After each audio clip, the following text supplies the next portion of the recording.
Hello students, good morning बेटा। आप सभी का एक बार फिर से स्वागत है आपके अपने यूट्यूब चैनल एस्कोसल एजुकेशन में। और बेटा आज हम कर रहे हैं हमारी 5th क्लास की ईवीएस का 13th लेसन। और कुछ पोर्शन बेटा इसका हम पढ़ चुके हैं, आज कर लेते हैं उससे आगे का।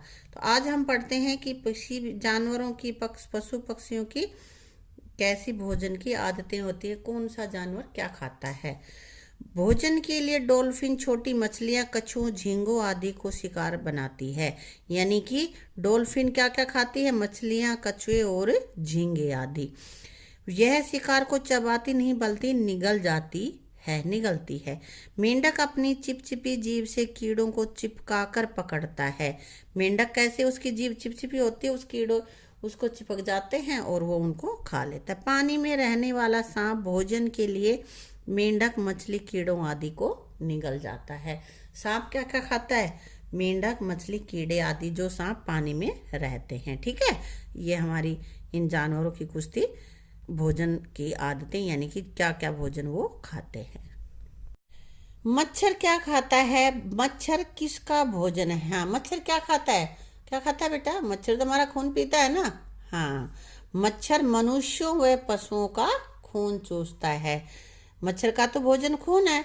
और मच्छर छिपकली और मेंढक का भोजन है। छिपकली और मेंढक मच्छरों को खाती हैं। ठीक है, उन जीवों के नाम लिखो जो काई खाते हैं। कौन कौन से ऐसे जीव हैं?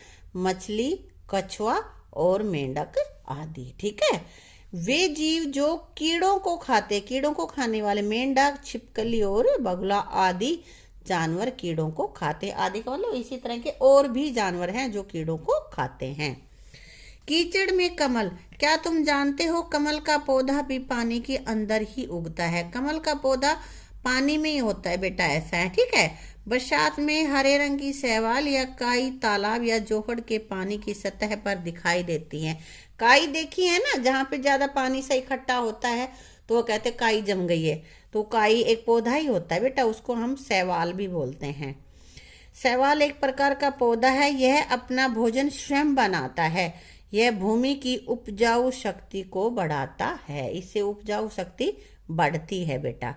अब देखो ये इधर पौधे रखे, हाइड्रेला का, जलकुंभी का, सिंघाड़ा का, शैवाल का और कमल का। ये सारे पानी में ही उगने वाले पौधे हैं ये। ठीक है, तुमने काई कहाँ कहाँ देखी? काई कहाँ दिखाई देती है भाई? जोहड़ तालाब के पानी की सतह पर और वर्षा ऋतु में घरों की छतों पर, जहाँ पानी थोड़ा ज्यादा टाइम तक इकट्ठा हो जाता है तो वहाँ काई जम जाती है।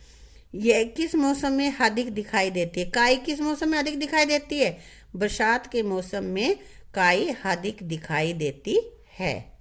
क्या तुम्हें इस पर चलने में कोई कठिनाई होती है? काई में चला जाता है क्या?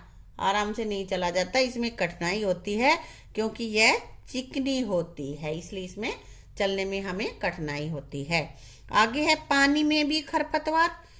खेतों में डाले गए यूरिया, डीएपी आदि वर्षा के पानी के साथ बहकर आसपास के जोड़ों में तालाबों में जाकर मिल जाते हैं। अधिक मात्रा में पोषक तत्व मिलने से शैवाल और जलकुंभी आदि की वृद्धि होने लगती है। ये पौधे पानी में घुली हुई ऑक्सीजन को कम कर देते हैं, जिससे जलीय जीवों को ऑक्सीजन नहीं मिलती और उनकी मृत्यु हो जाती है। इन पौधों की अधिकता से मछली उत्पादन कम होता है और मच्छरों की संख्या बढ़ जाती है। तो जो खरपतवार कौन से होते हैं? जिनकी हमें जरूरत नहीं होती, इस तरह के जो पौधे होते हैं उनको बोलते हैं खरपतवार। तो पानी में उगने वाले खरपतवार कौन कौन से हैं? शैवाल यानी कि काई और जलकुंभी आदि। ये क्यों ज्यादा पनपने लगे? क्योंकि खेतों में यूरिया वगैरह डाला जाता है और बरसात के पानी के साथ बहकर वो जोड़ों और तालाबों में इकट्ठा हो जाता है। तो जलकुंभी और शैवाल आदि को भी खाद मिलता रहता है और वो ज्यादा पनपने लग जाते हैं। और यह अधिक मात्रा में होने पर पानी में ऑक्सीजन की कमी हो जाती है और जल में जो जीव जंतु रहते हैं उनको ऑक्सीजन समय से नहीं मिल पाती, जितनी उनको चाहिए उतनी नहीं मिलती और वो उनकी मृत्यु हो जाती है। दिए गए चित्रों को देखकर लिखो कि पानी किन कारणों से प्रदूषित हो रहा है। देखो नीचे क्या क्या है, देखो ये सीवरेज का पानी आ रहा है, ये कारखानों का पानी कैसा काला गंदा हो रहा है, यहाँ पे ये कपड़े धोने लग रहे हैं। यहाँ पे कितना कचरा पड़ा है। इस तरह से बेटा ये गंदगी से पानी दूषित हो जाता है ना। तो देखते हैं इसमें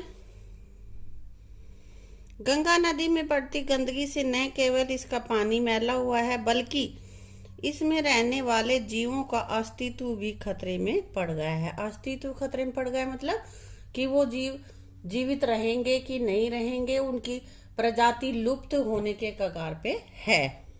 पानी की स्वच्छता का प्रतीक माने जाने वाली गंगा डॉल्फिन की संख्या भी कम हुई है, क्योंकि गंगा डॉल्फिन जो है वो साफ पानी में ही होती है, और जब गंगा का पानी ही स्वच्छ नहीं रहा है तो उसको भी खतरा हो गया, उनकी संख्या भी घट रही है।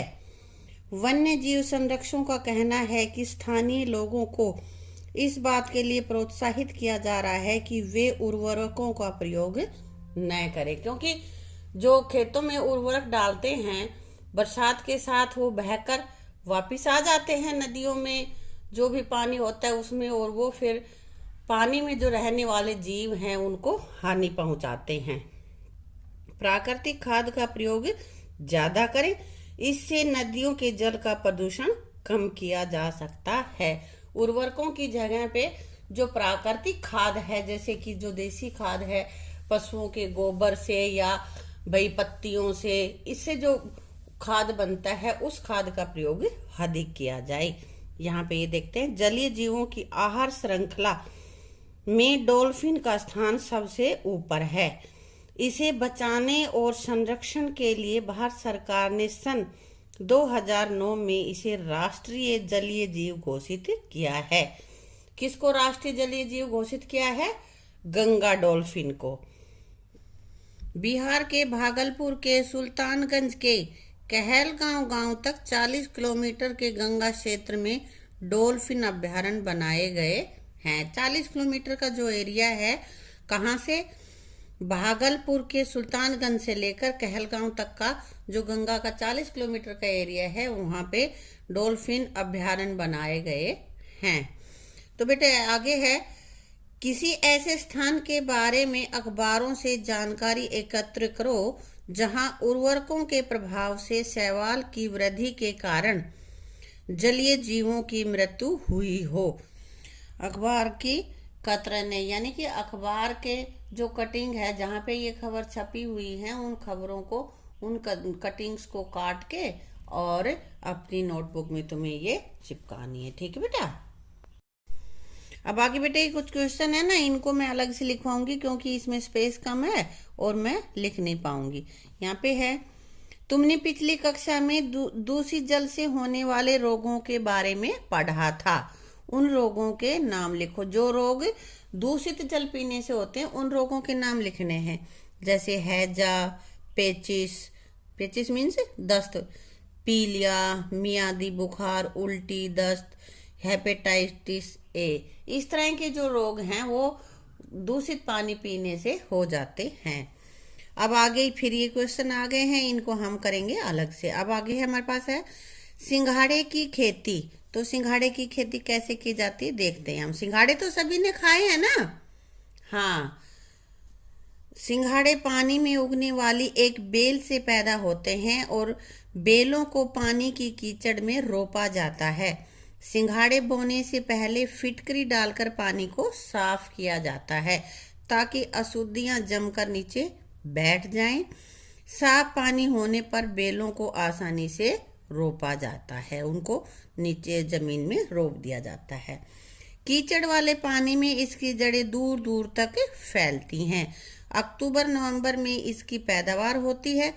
इन दिनों सिंघाड़े की खेती करने वाले लोग अक्सर अपनी कमर पर हवा से भरी रबड़ की ट्यूब बांधकर पानी में खड़े रहकर सिंघाड़े तोड़ते हैं, क्योंकि पानी में होते हैं इसलिए उनको पानी में घुस के ही सिंघाड़े तोड़ने पड़ते हैं। इसलिए जब भी हम सिंघाड़े खाएं तो बेटा उनको बहुत अच्छे तरह से साफ करके फिर खाना चाहिए। सिंघाड़े की बेल से प्राप्त होने वाला फल सिंघाड़ा और कमल से मिलने वाला कमल ककड़ी स्टार्च के अच्छे स्रोत हैं। सिंघाड़ा और कमल से मिलने वाली कमल ककड़ी, मतलब कमल ककड़ी और सिंघाड़ा दोनों में ही स्टार्च बहुत ज़्यादा होता है, जो हमारे शरीर के लिए आवश्यक होता है और बहुत अच्छा होता है हमारे शरीर के लिए। कमल ककड़ी का तो बेटा अचार भी देखा है ना, और सिंघाड़े के आटे की रोटियां पकौड़ी ये तुम व्रत वगैरह में भी बनाते हैं और वैसे भी सिंघाड़े खाते हैं। ठीक है, तुम सिंघाड़ा किस मौसम में खाते हो? सिंघाड़ा कब खाते हैं? सर्दी के मौसम में ही आता है ना। हाँ, सिंघाड़े के आटे से प्राय कौन सी चीजें बनाई जाती है? देखो अभी मैंने बताया था, हलवा रोटी या पकोड़े वगैरह हम बनाते हैं। इसी के साथ बेटा अपनी इस वीडियो को हम यहीं पे समाप्त करते हैं और आगे का पोर्शन हम करेंगे अपनी अगली वीडियो में। ठीक है।